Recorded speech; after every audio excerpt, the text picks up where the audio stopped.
Dear students, जुड़ चुके हैं आप वेस्ट ऑनलाइन टीचिंग हमारे चैनल पर। और इस वीडियो में हम आपसे बात करेंगे प्रश्न नंबर 1 के बारे में, प्रश्नावली 6.5। इसके पीछे की जो भी प्रश्नावली है आप देख चुके होंगे। अगर आपने नहीं देखे हो, इसी चैप्टर की ही नहीं, चैप्टर 1 से लेकर चैप्टर 6 तक इसके पीछे के जो भी प्रश्न है, जो भी प्रश्नावली है, अगर आपने नहीं देखे हैं तो यूट्यूब पर सर्च करेंगे हमारा चैनल वेस्ट ऑनलाइन टीचिंग। जब चैनल आ जाएगा तो उस पर क्लिक कर उसकी प्लेलिस्ट में जाएंगे तो प्रत्येक चैप्टर की आपको प्लेलिस्ट अलग से मिल जाएगी। जिस चैप्टर के जिस क्वेश्चन को आपको देखना है तो आप वहां पर जाकर देख सकते हैं। इस वीडियो में हम आपसे बात करेंगे प्रश्नावली 6.5 प्रश्न नंबर 1 के बारे में। तो प्रश्न नंबर 1 को आप देख सकते हैं। दिया गया है कुछ त्रिभुजों की भुजाएं नीचे दी गई हैं, जैसे ये फर्स्ट, सेकंड, थर्ड, फोर्थ। सही है। निर्धारित कीजिए कि इनमें से कौन कौन से त्रिभुज समकोण त्रिभुज हैं। इस स्थिति में कर्ण की लंबाई भी लिखिए। सही है। कौन कौन से त्रिभुज समकोण त्रिभुज हैं। तो पहले तो आपको समकोण त्रिभुज का ज्ञान होना चाहिए कि समकोण त्रिभुज वह त्रिभुज जिसका एक कोण 90 अंश का होता है, जिसका एक कोण 90 अंश का होता है। लेकिन आपको ध्यान रहना चाहिए कि जो समकोण त्रिभुज होगा उसमें पाइथागोरस की प्रमेय लागू होगी। पाइथागोरस एक हमारे गणितज्ञ हुए हैं, महान गणितज्ञ हुए हैं पाइथागोरस। उन्होंने जो है एक प्रमेय बताई है जिसे हम पाइथागोरस नाम से जानते हैं, कि पाइथागोरस प्रमेय के नाम से, कि कर्ण का वर्ग, आपको मालूम है जो समकोण त्रिभुज होता है, यहाँ पर हम आपको बनाकर दिखाई देते हैं कि यह आपका जो समकोण त्रिभुज होगा वो इस टाइप का होगा। एक कोण जो है आपका 90 अंश का है। सही है। इसे जो है इस प्रकार से भी बना सकते हैं। ये सही है, बनाने का अपना अलग अलग है तरीका। ये जिसका एक कोण 90 अंश का होगा, सही, इसके नाम भी डाल सकते हैं। ये जो होता है इसे हम आधार कहते हैं। सही है। ये जो है इसे हम लंब कहते हैं, और ये जो आपकी सबसे बड़ी भुजा है इसे कर्ण कहते हैं। अगर आपके कोई कोण की बात हुई है तो ये कोण जब आपका थीटा है तो इसके लिए ये आपका लंब होगा, ये आधार। अगर ये आपका कोण दे दिया जाता है तो इसके लिए ये आधार हो जाएगा, ये लंब। यहां पर आपको लंब आधार इसकी जो है, अभी कोण के संबंधित जो आपका चैप्टर आएगा आगे त्रिकोणमिति से संबंधित, उसमें हम अच्छी तरह से समझाएंगे।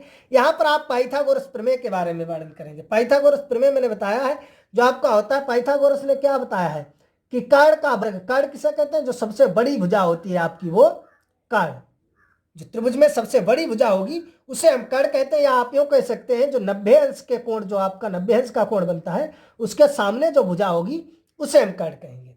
समकोण त्रिभुज में जो सबसे बड़ी भुजा होगी उसे हम कर्ण कहेंगे। या आप यूं कह सकते हैं जो 90 अंश का कोण है उसके सामने की जो भुजा होगी, सम्मुख भुजा होगी, वो आपका कर्ण होगा।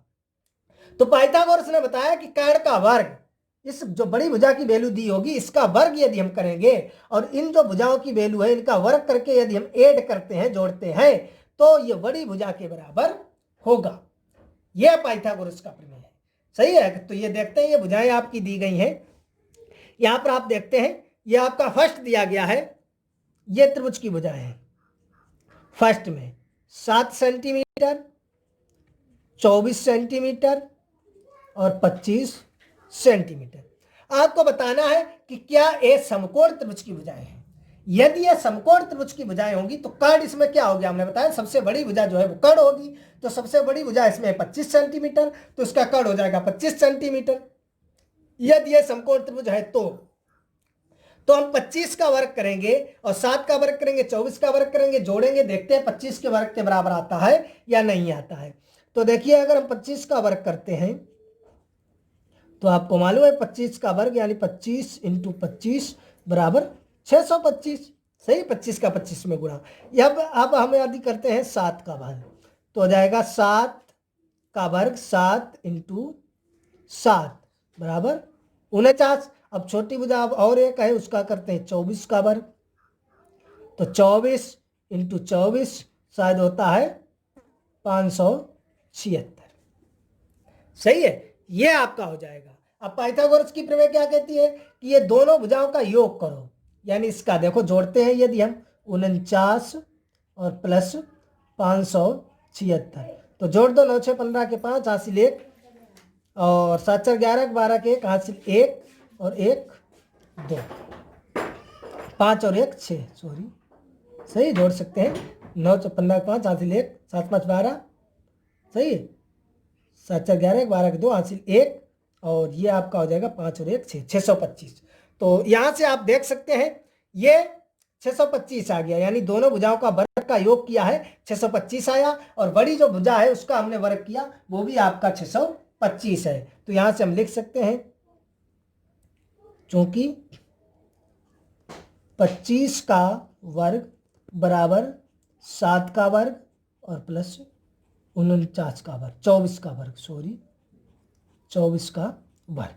25 का वर्ग जो है वो 7 के वर्ग और 24 के वर्ग के योगफल के बराबर है, इसलिए यह जो है समकोण त्रिभुज की भुजाएं हैं। सही है। तो यहाँ पर आप भाषा में भी लिख सकते हैं कि ये भुजाएं पाइथागोरस प्रमेय को संतुष्ट करती हैं, यही तो पाइथागोरस की प्रमेय है। तो लिख देंगे ये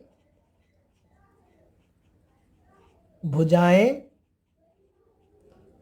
पाइथागोरस प्रमेय को संतुष्ट करती हैं, प्रमेय को संतुष्ट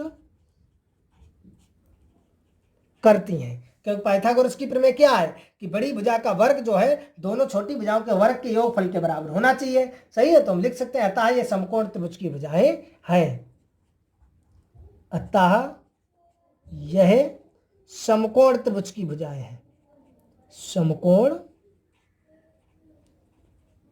त्रिभुज की भुजाएं हैं। सही है। समकोण त्रिभुज की भुजाएं आपका सवाल कह रहा है, तो उस स्थिति में कर्ण भी लिखिए। तो इसमें कर्ण कितना हो जाएगा आप देख सकते हैं, मैंने बताया कर्ण सबसे बड़ी भुजा, यानी कर्ण आपका हो जाएगा 25 सेंटीमीटर। सही है। आई होप आपको अच्छी तरह से समझ में आ गया होगा। देखते हैं नेक्स्ट, इसका दिया गया है सेकेंड। आप अपने गणित में देख सकते हैं सेकेंड दिया गया है 3 सेंटीमीटर और 8 सेंटीमीटर और 6 सेंटीमीटर। सही है। तो वही करना है, जो बड़ी भुजा है उसका आप वर्ग करें, 8 का वर्ग करेंगे तो 8 इंटू 8 हट्टे शायद होते हैं 64। सही है। यदि हम 3 का वर्ग करेंगे तो 3 इंटू 3 कितना हो जाएगा 9, और 6 का वर्ग यदि हम करेंगे तो आपका हो जाएगा 6 इंटू 6 बराबर 36। तो 9 और प्लस 36 यदि हम करते हैं तो ये कितना हो जाएगा 45, ये तो हो जाएगा जो कि, और 8 का वर्ग कितना आया 64, ये बराबर नहीं है। तो यहाँ से हम लिख सकते हैं ऐसे भी, चूंकि 8 का वर्ग इज नॉट इक्वल टू 3 का वर्ग प्लस 6 का वर्ग। 8 का वर्ग जो है वो 3 के वर्ग और 6 के वर्ग के योगफल के बराबर नहीं है। सही है। या ऐसे भी लिख सकते हैं ये भुजाएं पाइथागोरस प्रमेय को संतुष्ट नहीं करती हैं, प्रमेय को संतुष्ट नहीं करती है। सही। ये प्रमेय जो है वो, ये भुजाएं जो है वो पाइथागोरस प्रमेय को संतुष्ट नहीं करती हैं, अतः ये समकोण त्रिभुज की भुजाएं नहीं हैं, अतः यह समकोण त्रिभुज की भुजाएं नहीं है, भुजाएं नहीं है। सही है। और जब भुजाएं नहीं है तब हमें कर्ण भी नहीं लिखना है। जब समकोण त्रिभुज की भुजाएं नहीं है, इनसे समकोण त्रिभुज बनेगा ही नहीं, तो उसमें कर्ण आधार लंब होगा क्या। सही है। तो कर्ण कहाँ से आ जाएगा, कर्ण तो सिर्फ पाइथागोरस प्रमेय में होता है, सिर्फ पाइथागोरस जो है उसमें समकोण त्रिभुज में होता है, सॉरी कर्ण जो समकोण त्रिभुज में होता है, जब इनसे समकोण त्रिभुज ही नहीं बनेगा तो कर्ण कहाँ से आएगा, इसलिए हम कर्ण को नहीं लिखेंगे। अब देखते हैं आगे। थर्ड आपका जो दिया गया है वो आपकी है 50, 80 और 100। 50, 80 और 100, यहां से आप लिख लें 50 सेंटीमीटर कामा 80 सेंटीमीटर कामा 100 सेंटीमीटर। सही है। तो यहां से वही करना है, बड़ी भुजा का वर्ग यानी 100 का वर्ग करेंगे तो ये हो जाएगा 100 इंटू 100 बराबर कितना आ जाएगा 10,000। सही है। यही तो आ जाएगा। अब हमें वर्ग करना है 80 का, तो कितना हो जाएगा 80 इंटू 80, 8 अट्ठे 64, सही है। अब हमें वर्ग करना है 50 का, तो ये हो जाएगा 50 इंटू 50 बराबर कितना हो जाएगा 2500।